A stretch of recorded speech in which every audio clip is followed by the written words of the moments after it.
पैरी जो है तो पड़ा। हाँ है ना, क्या बात है, मेरा आपको आ गया।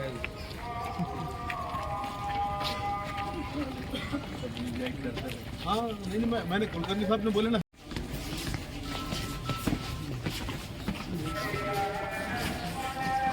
आज 6 दिसंबर है, इसलिए ज़्यादा होता नहीं। ये इंडिया का सबसे blackish day of the history, अगर ये मानने के इतिहास का सबसे काला दिन था, जब टेररिज्म का सबसे बड़ा हमला हुआ था, डिमोलिशन ऑफ बाबरी मस्जिद। अब इसमें यह हो सकता है कि सुप्रीम कोर्ट का एक डिसीजन आ गया है, लेकिन इसी डिसीजन में डिमोलिशन ऑफ बाबरी मस्जिद को क्राइम लिखा गया है।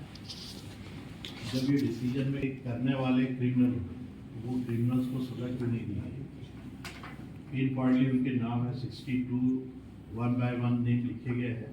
ये 62% are the main culprit of this demolition of Babri Masjid. जब इनके नाम तय है तो फिर इनको गिरफ्तार करके इनको सजा क्यों नहीं दी? मस्जिद ने उस वक्त भी FIR की, राम दुबे नाम के एक इंस्पेक्टर ने वो FIR काटी थी।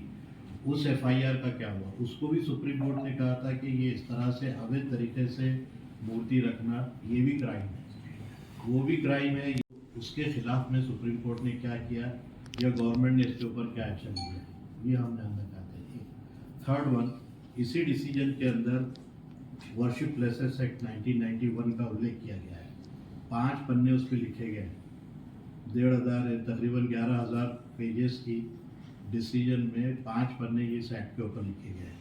ये worship places act 1991 except Babri Masjid. अब इसमें ये बताया गया है कि उसके आर्टिकल 4 में ये बताया गया है कि 15 अगस्त 1947 को जो वर्शिप प्लेस जैसा रहेगा उसकी हैसियत वही मानी जाएगी। जब आप ये मानते हैं तो फिर बाबरी मस्जिद का केस चल रहा था, इसलिए उसको अलग रखा गया। लेकिन उसके बाद जैसी बाबरी मस्जिद डिसीजन हुआ, ज्ञानव्यापी मस्जिद, मथुरा की मस्जिद, भोजशाला जो है, धाड़ की मस्जिद, संबल की मस्जिद, बदायूं की मस्जिद, अजमेर की दरगाह की जितनी लाइन आपने लगा दी है कि एक के बाद एक सब उसी एक्ट का रेफरेंस में आ रही है।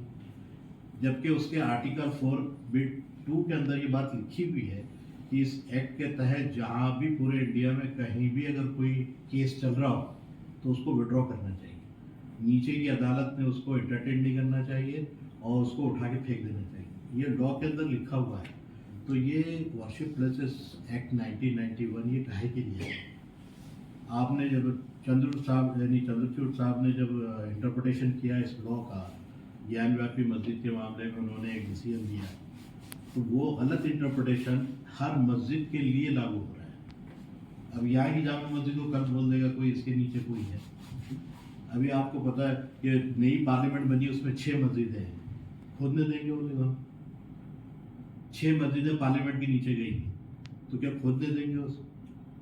अभी जो सुप्रीम कोर्ट जहाँ पे खड़ा है उसके नीचे एक मंदिर होने का है, तो क्या उसको मालूम करने के लिए सुप्रीम कोर्ट खोद देंगे?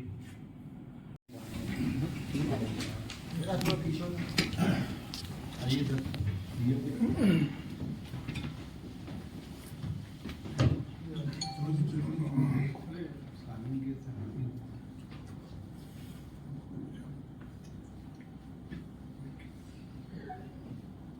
बिस्मिल्लाहिर्रहमानिर्रहीम। मुस्लिम नुमाइंदा कौंसिल औरंगाबाद की तरफ से हम लोग डिविजनल कमिश्नर को मेमोरेंडम देने आए थे और उनके थ्रू प्रेसिडेंट ऑफ इंडिया को हमने मेमोरेंडम दिया है। इसमें हमने बात कही है कि 6 दिसंबर इंडिया का जो है blackish day of the history, तारीख़ इतिहास का सबसे काला दिन है आज, इसलिए कि ये दिन टेररिज्म का सबसे बड़ा हमला हुआ था और एक मस्जिद को शहीद कर दिया गया। उसके बाद जो कुछ हालात हुए वो उसी के नतीजे में, इसलिए हम उसको जो है टेररिज्म एक्ट मानते हैं। सुप्रीम कोर्ट ने एक डिसीजन दिया है बाबरी मस्जिद के सिलसिले में, जो पूरे इंडिया पे लागू हो रहा है और लोग भी उसको एक्सेप्ट कर रहे हैं, बाद लोगों ने नहीं किया है। लेकिन जिस अंदाज से वो डिसीजन दिया गया है वो सिर्फ आस्था की बुनियाद पर है, तत्वों की बुनियाद पर नहीं दिया गया है, फैक्ट्स की बुनियाद पर नहीं दिया गया। ये भी हमने बात, उसमें हम ये कहना चाहते हैं उसके बावजूद जो चीज़ें उसमें लिखी हुई है, जैसा डिमोलिशन ऑफ बाबरी मस्जिद दिसंबर 1992 को जब डिमोलिशन हुआ है, इस एक्ट को सुप्रीम कोर्ट ने क्राइम कहा है कि ये क्रिमिनल एक्ट है। क्रिमिनल्स हैं, वो क्रिमिनल्स को गिरफ्तार क्यों नहीं किया गया और उनको सज़ा क्यों नहीं दी गई, हमारी मांग ये थी तो उनको गिरफ्तार किया जाए और उनको सज़ा दी जाए अगर वो उन्होंने क्राइम किया है। दूसरी बात हमने की है कि 1949 में दिसंबर की रात को जो बूथ रखे गए थे बाबरी मस्जिद में, उसको भी सुप्रीम कोर्ट ने कहा कि ये एक्ट इल्लीगल है।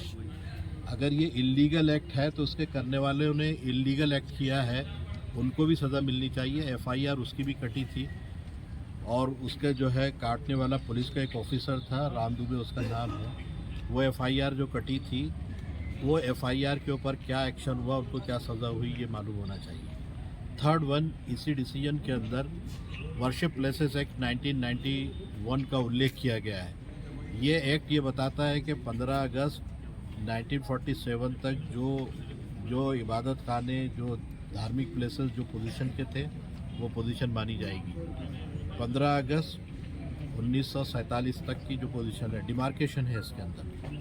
अब इसके तहत आपने इस लॉ को नज़रअंदाज करके ज्ञानव्यापी का एक डिसीजन दे दिया, सर्वे का, मथुरा की ईदगाह का एक डिसीजन दे दिया आपने, धाड़ के अंदर जो है भोजशाला जो मॉस्क है उसका एक डिसीजन दे दिया आपने, यहाँ संभल की जामे मस्जिद का डिसीजन दे दिया सर्वे का। हद तो ये हो गई कि अजमेर की दरगाह का भी डिसीजन दे दिया आपने। ये भारत जिस आइडियोलॉजी के ऊपर कायम है उस आइडियोलॉजी को ख़त्म करने की सबसे बड़ी बुनियाद यही लगी, और वो भी एक ऐसे वक्त में जबकि ये वर्शिप प्लेसेस एक्ट 1991 मौजूद है। ये बताता है कि 15 अगस्त से पहले जो था उसके बाद जो है वो उसकी हैसियत को माना जाएगा, लेकिन इसको फॉलो ही नहीं किया जा रहा है। इसी के अंदर जो है उसके सेक्शन 4 में सेकंड बी के अंदर ये लिखा हुआ है कि अगर इस किस्म के तमाम केसेस जो किसी वर्शिप प्लेसेस की हैसियत को चैलेंज करते हैं, इस एक्ट के तहत उसको विड्रॉ करके निकाल देना चाहिए।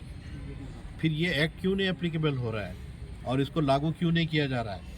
3 एप्लीकेशन सुप्रीम कोर्ट में पड़ी हुई है, मुस्लिम पर्सनल लॉ बोर्ड की, जमीयतुल उलमा की और अंजुमन ये तंजीम इंतज़ामिया अंजुमन की जो बनारस की एक तंजीम है, उसकी एक तीसरी एप्लीकेशन है। ये तीन एप्लीकेशन इस लॉ को इम्प्लीमेंट करने के लिए दाखिल की गई है। तो अभी ये कैसे होगा? ये क्या लॉ कॉन्स्टिट्यूशन का हिस्सा नहीं है? अगर ये कॉन्स्टिट्यूशन का हिस्सा है तो इसको इम्प्लीमेंट क्यों नहीं किया जा रहा है? और क्यों तमाशा गवर्नमेंट देख रही है? और क्यों अदालतों में जजेस जो इसको एंटरटेन कर रहे हैं? इसको उठा के फेंक देना चाहिए। ऐसी फाइलों को एंटरटेन ही नहीं करना चाहिए जिसमें इस लॉ के खिलाफ में बात आ रही है। तो हमारा कहना ये था कि इस लॉ को पूरी तरह इम्प्लीमेंट किया जाए, और इसी ये 3 बातों को लेकर हमने मेमोरेंडम दिया है यहाँ पर, और उनसे रिक्वेस्ट ये है कि आप हमारी बात जो है गवर्नमेंट ऑफ इंडिया तक पहुँचाइए।